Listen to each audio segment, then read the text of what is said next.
ating pong pag-uusapan ngayon ay patungkol sa Jehovah's Witnesses. At kilala sila rin sa ating pong wika na mga saksi ni Jehovah. Ngayon, hindi mo naman pwedeng mapag-aralan o maunawaan ang background po, ang historical background po ng mga saksi ni Jehovah, kundi mo pag-uusapan ang mga pundador ng mga saksi ni Jehovah, katulad ni Charles Taze Russell, ni Joseph Rutherford, at ang pangatlo ay si Nathan North.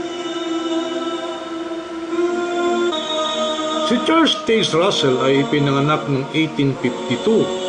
Ipinanganak sa Pittsburgh, Pennsylvania, at noong 1870 nag-organisa siya ng Bible class na nagpasimulang ituring siyang isang pastor ng kanyang mga tagasunod o ng kanyang mga miyembro.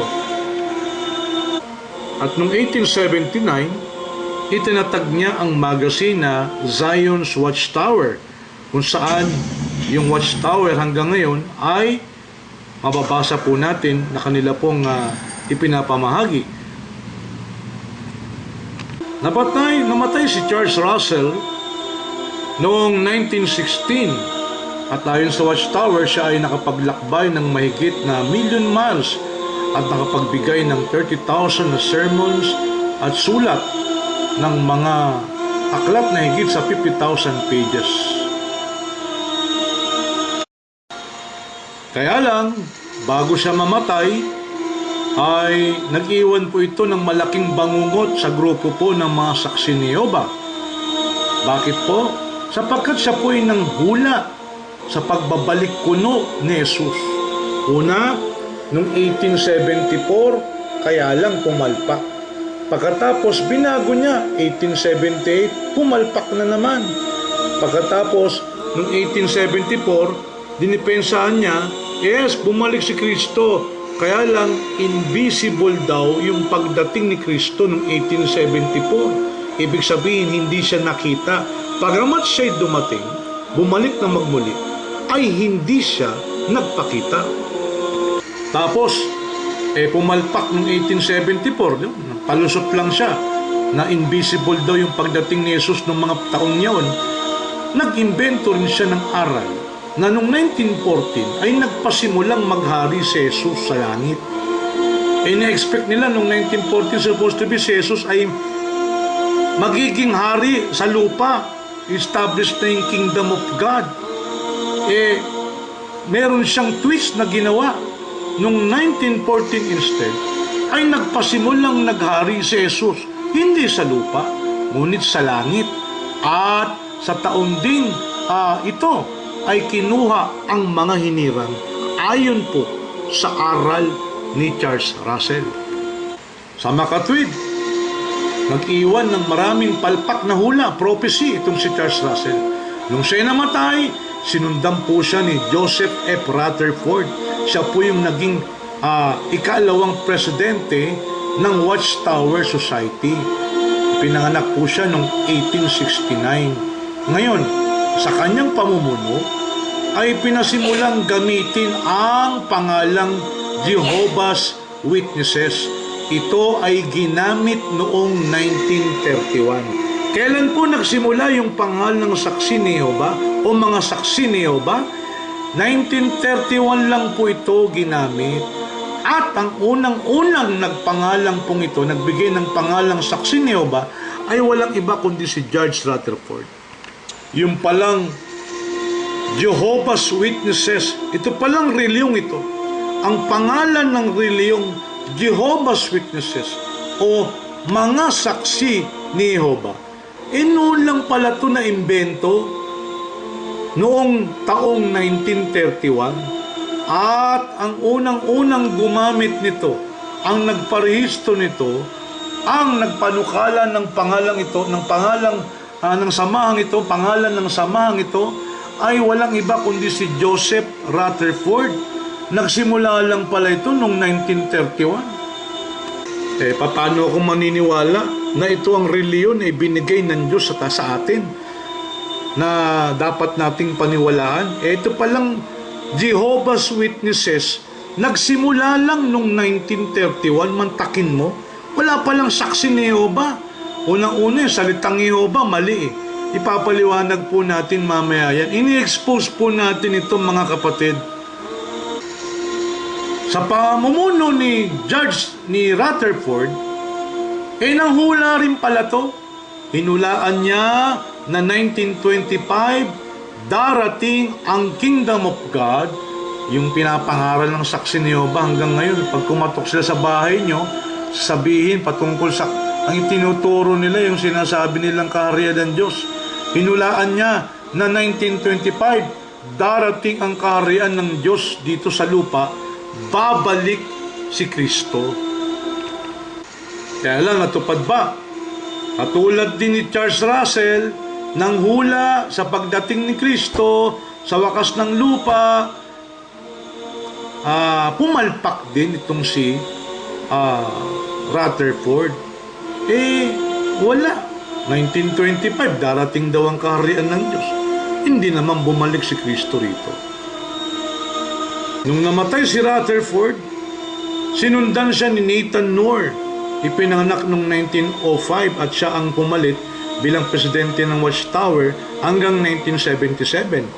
Gumawa ng mga aklat pang-doktrina tulad ng Let God Be True. Yan si Nathan Knorr. Sa kanyang pamumuno, ang Watchtower ay gumawa ng sarili nilang translation o version ng Biblia noong 1961. Tinawag nila itong The New World Translation of the Holy Scripture o Bagong Sanlibutang Salin ng Banal na Kasulatan. Tayong dapat matandaan, mga kapatid at mga kababayan, yung palang pangalan na saksi ni Jehovah nagsimula lamang noong 1931. Tapos, ito palang aklat na o yung Bible version o translation version ito no? Yung The New World Translation of the Holy Scriptures or Bagong Sanlibutang Salin ng Banal na Kasulatan na opisyal na ginagamit ng mga saksi ni Jehovah, sapagkat ang iba sinasabi nilang mali, ito daw ang accurate, ito daw tama na salin o version ng Biblia. Ito pala, 1961 lang pala ito nagsimula. Paano mo masasabing kayo ang totoo? Yung pangalan ng reliyon nyo, inimbento lang. 1931, tsaka lumitaw sa panahon ni Charles Russell o ni Judge Rutherford. Pagkatapos, ito palang New World Translation, ang nagpasimula pala nito, si Nathan Knorr. Paano masasabing kayo ay tama? Yung Jehovah's Witnesses, ito ay ginamit noong 1931. Ito ay pinasimulang gamitin o inimbento. Ang nagbigay nito si Joseph Rutherford noong 1931 lang. Dito pa lang, may katanungan na tayong malaki sa mga saksi ni Jehovah. Ngayon, expose natin ang mga kapalpakan ng saksi ni Jehovah. Hindi biro ito, sapagkat ito palang mga saksi ni Jehovah, mula pa lang sa panahon ni Charles Russell, ang hilig magsipanghula. Hula sila ng hula, mga palpak na hula ng mga saksi ni Jehovah. Noong 1914, 1918, 1920, 1925, 1941, 1975. Alam mo ba ninyo, noong 1975, napakasaklap na nangyari sa mga saksi ni Jehovah. Ang dami pong nagsilayas sapagkat nung way back noong 1966, pag nangatok sa inyo ang mga saksi ni Jehovah, ipinagmamalaki nila, ipinapangaral nila, darating na si Kristo, magwawakas ng mundo. 1975, alam nyo, may mga kababayan tayo, sikat na pamilya, kilalang pamilya, hindi na ipinamana ang kanilang ari-arian, ibinigay na Sa watchtower, ay dating na pala si Kristo, ano naman ng watchtower, yung bayat lupa, ba't naman ibinigay na? Nung hindi dumating, naku, nadismaya yung buong pamilya sapagkat wala silang minana, nakuha na ng watchtower kasi akala nila, kaya nila ibinigay yun, darating na si Kristo, wakas na lupa, tapos na, eto na. Hindi naman dumating, 1975 eh. Ang pinakamasaklap na pangyayari sa mga saksi ni Jehovah ay sa pamumuno ni Nathan Knorr, ang palpak na hula sa kanyang pamumuno na magwawakas na raw ang mundo sa taong 1975. May mga sources po tayo nito. May mga sources po tayo nito na hindi kayang tanggihan. Inaamin po ng saksi ni Jehovah na sila po'y pumalpak noong 1975 na hula nila na ito na magwawakas na raw ang mundo. O, matakin mo. Hindi biro talagang really yun eh. Hindi biro, masaklap dito. Mawawalan ka na ng ari-arian, ng pera, ng pagpapagal, sinayang mo yung pagpapagal mo, effort mo, tapos masasayang pa, malulugi pa, masusunog pa sa impyernong apoy ang kaluluwa. Sa Awake Magazine, October 8, 1966, inamin ng Watchtower ang kanilang pagkakamali noong March 15, 1980. Patungkol ito sa malaking kapalpakan sa panghuna ni Nathan Knorr na darating o magwawakas na ang mundo sa panahon o sa taong 1975. Mga saksi ni Jehovah, pag kumatok sa bahay mo, magtatanong yan, alam niyo po ba ang pangalan ng Diyos?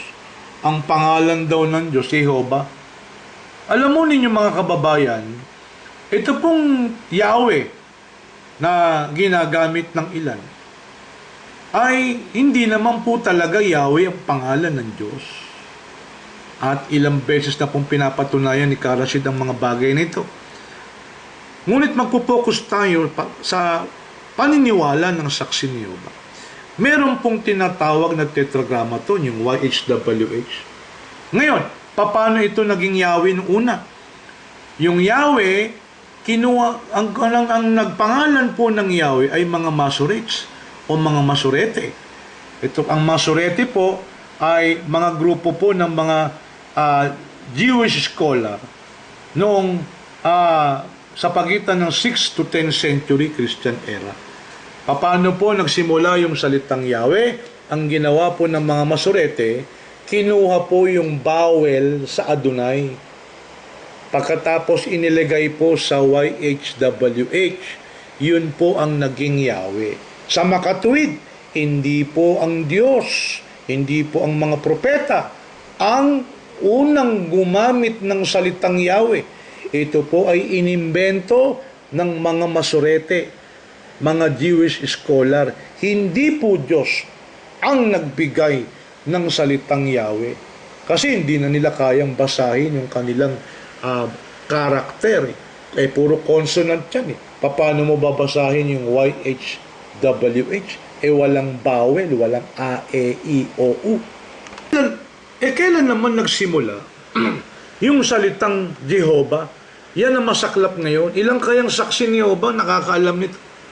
Mga kababayan, alam nyo ba ang unang-unang gumamit ng salitang Jehovah o Jehovah?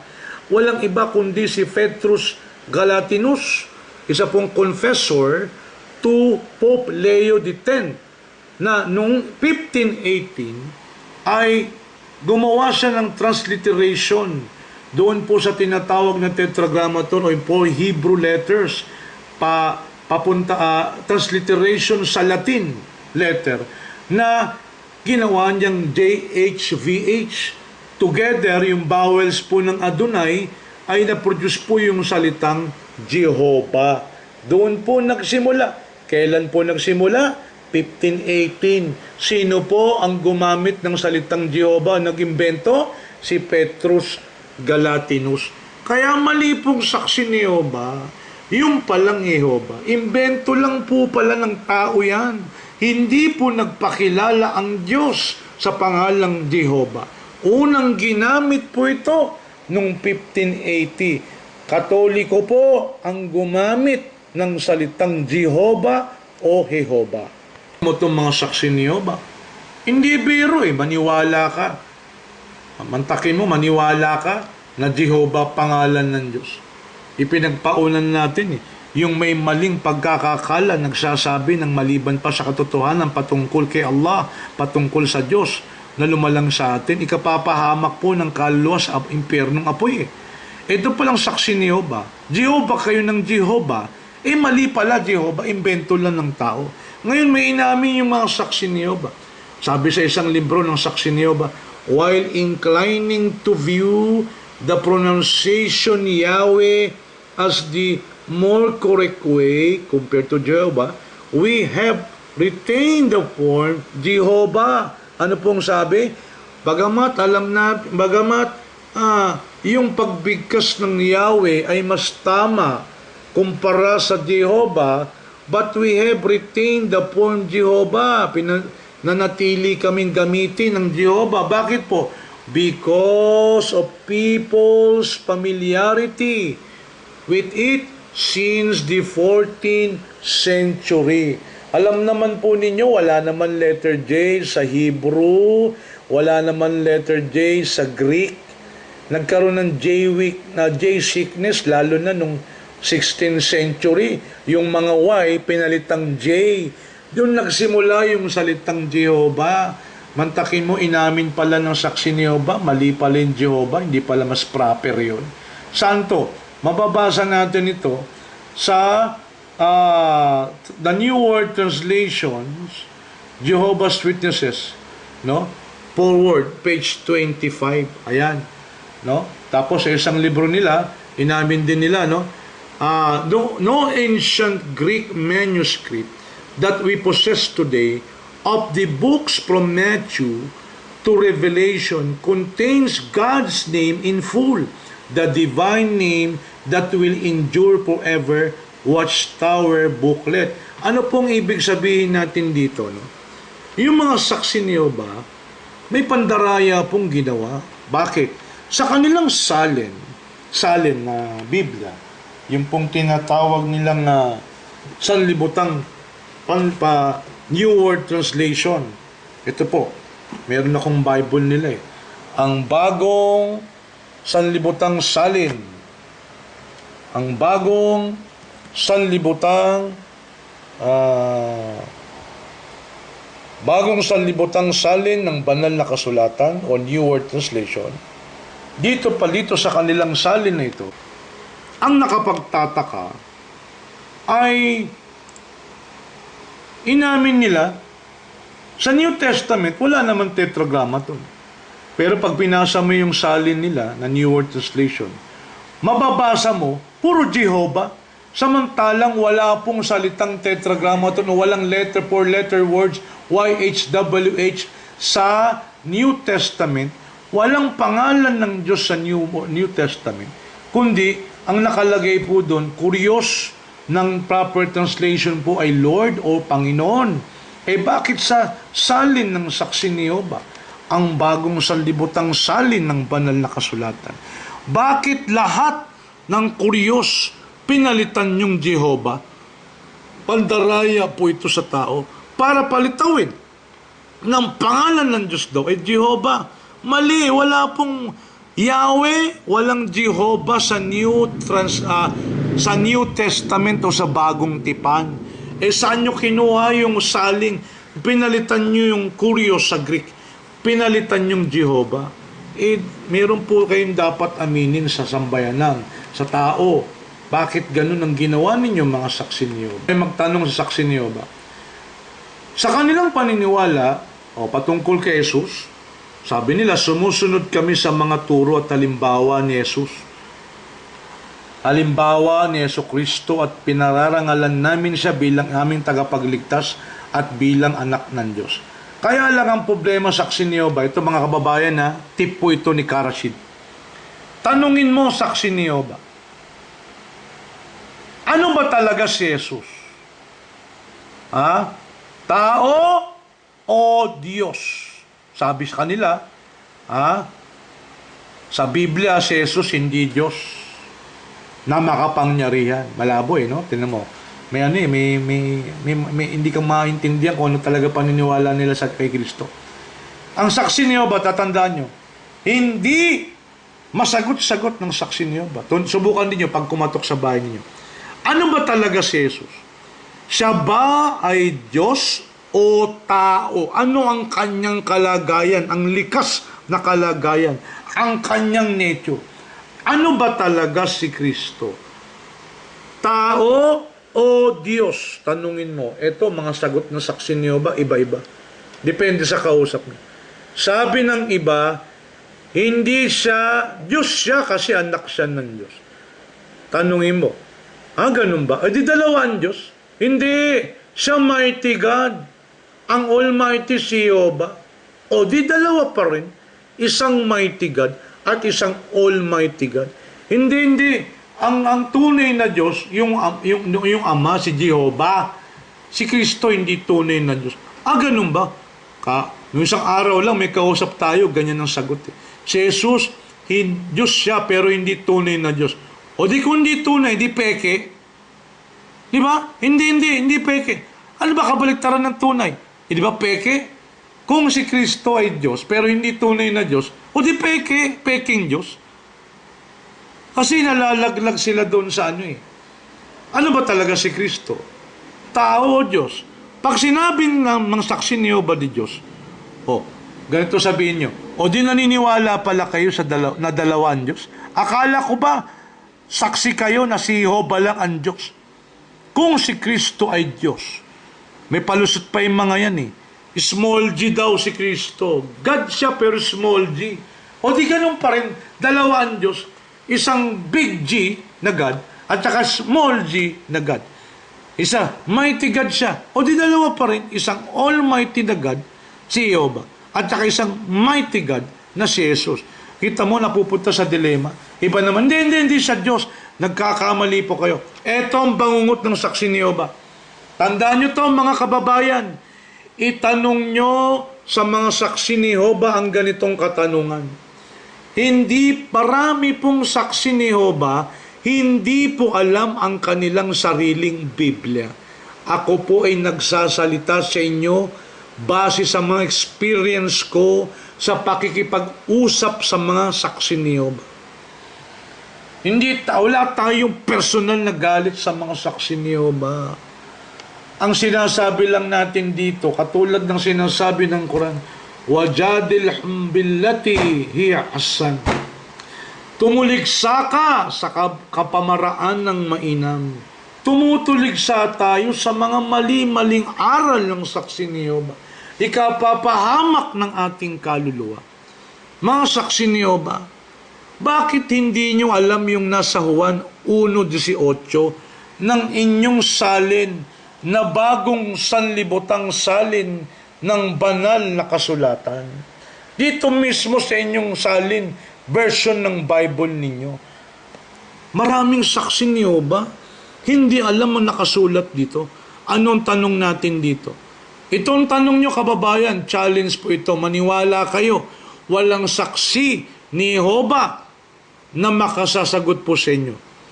Bakit ang nakalagay sa Juan 1:18 ay ganito? Basahin natin, mabuti pa buksan natin yung Biblia. Nagtataka ako sa mga saksi ni Jehovah Hindi nila alam to, lalabas, hindi sila nagbabasa ng kanilang Biblia. Dito sa 1:18 ng Juan, ito po ang mababasa natin. Tingnan natin, walang taong nakakita sa Diyos kailanman. Ang buktong na Diyos na nasa dakong dibdib ng Ama ang siyang nakapagpaliwanag tungkol sa Kanya. Ano pong sabi ng salin ng saksi ni Jehovah? Walang taong nakakita sa Diyos kailanman. Ang buktong na Diyos, nakita niyo yan?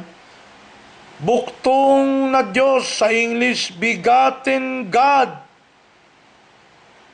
Alam po ba ninyo, mga saksi ni Jehovah, tanungin nyo, bakit sa Juan 1:18, ang nakalagay sa salin ninyo, Si Kristo, ayon sa kanilang interpretation, si Kristo daw ang tinutukoy dito, tinawag na buktong na Diyos. Sa English, begotten God. Ano ba ibig sabihin ng begotten God? Di ba? Yung begotten, salitang begotten. Yung buktong, ang ibig sabihin ng buktong sa Tagalog, one and only. Ulitin ko yung salitang buktong o begotten, ang ibig sabihin niyan, one and only. Lalabas kung si Jesus ang tinutukoy sa 1:18 ng Juan, bugtong na Diyos, lalabas, wala nang Diyos kundi si Jesus. Akala ko ba kayong mga saksi ni Jehova ang sinasaksihan ninyo si Jehova lang ang Diyos? Bakit bukod tangi ang inyong salin na nakalagay si Kristo ay bugtong na Diyos?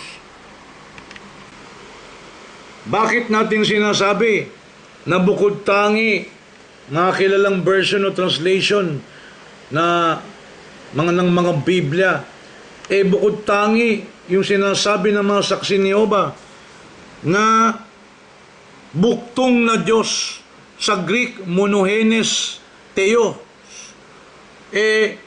Sa karamihang salin, kapag pinumpara mo yung mga iba't ibang salin, iba't ibang version, hindi po monogenes theos ang nakalagay. Monogenes Hios, the only Son.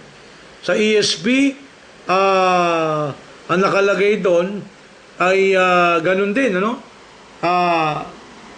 ang nakalagay po dito sa King James Version, halimbawa, the only begotten Son. Meron din sa New King James Version, the only begotten Son. Sa Tagalog ang Biblia, walang taong nakakita sa Diyos, ang bugtong na Diyos. Bugtong na Diyos Ano ba talagang nakalagay? Ito problema nito Monogenes Theos o monogenes Theos? Ano po ang sagot ng saksi ni Jehova? Mga saksi ni Jehova, nagtatanong po si Karashid. Itanong nyo, bakit nakalagay dito? Totoo ba to na si Kristo ayon sa Biblia nyo ay buktong na Diyos? Pag sinabing buktong na Diyos, wala nang Diyos maliban pa kay Jesus. May palusot sila rito Karashid, di mo ba napansin? Small d yan. Sa English, small g. Hindi, sinadya nyo lang yan. Wala namang capital Lalo na sa Hebrew, sa Greek, wala namang capital letter o small letter. Dito, buktong na Diyos. O di, lalabas wala ng Diyos maliban kay Jesus. Di ba paano yung doktrina nyo na si Jehova lang ang Diyos? Akala ko ba si Jehova lang ang Diyos, kaya sinasaksiyan nyo, si Jehova lang ang Diyos. Bakit sasalin ninyo si Kristo buktong na Diyos? Monogenes Theos. Karamihang version na meron tayo, mga Bible version, monogenes Hios o monogenes Hios, begotten Son, buktong na anak. May saksi niyo ba tayong nakausap nung isang araw, sabi niya, diyan po sa OWA Intramuros, sabi niya, wala pong ganun sa Biblia namin, ang nakalagay doon, buktong ng Diyos. Sabi ko, hindi po buktong ng Diyos ang nakalagay. Ang nakalagay po ay buktong na Diyos. Iba po yung buktong ng Diyos sa buktong na Diyos. Sa English, begotten of God. Kaya sa salitang begotten God, buktong na Diyos po, ilalabas, nag-iisang Diyos lang, si Kristo. Gumigiba ngayon sa pangunahing doktrina ninyo na si Jehova lang ang Diyos. Maniwala po kayo kay Karashid. Wala pong saksi ni Jehova ang nakasasagot ng mga katanungan ito. Bakit buktong na Diyos ang nakalagay sa salin po ng New World Translation? Alam po ninyo, wala pong sagot ng saksi ni Jehova. Dito po sa kapitalakayan ng kasagutan. Dito po sa kapitalakayan, nandito po ang sagot. Bakit po ang nakalagay sa New World Translation ng mga saksi ni Jehova ay monogenes Theos o buktong na Diyos? Yan po ang puzzle sa mga saksi ni Jehova. At ang nakapagtataka pa, hindi po pamilyar Yaong mga saksi ni Jehovah na nagbabahay-bahay, subukan po ninyo, tanungin nyo, bakit sa version ng Bible ninyo, si Jesus, ano ba si Kristo? Tao o Diyos? Isa pa sa mga weirdong paniniwala nila, ito pa lang si Jesus at saka si Satanas, magkapatid. Alam niyo ba yon? Si Jesus, si Angel Michael. Nung siya'y naging tao, si Angel Michael siya before. At, yun nga, ano ba siya? Diyos o tao? Pag sinabi nilang hindi siya Diyos, bakit sasalin ng bagong sanlibutang salin ng banal na kasulatan, nakalagay sa John chapter 1 verse 18, buktong na Diyos at si Jesus daw ito. Ang nakapagtataka, hindi pamilyar ang saksi ni Jehovah. Hindi pa nila nababasa ito. Challenge nyo po ito mga kapatid. Unang tip lang po ito patungkol sa saksi ni Jehovah. Magpatuloy po kayo sa aming mga pinapalabas dito po sa tip ni Karashid Indasan. Maraming salamat po sa inyo. Assalamualaikum warahmatullahi.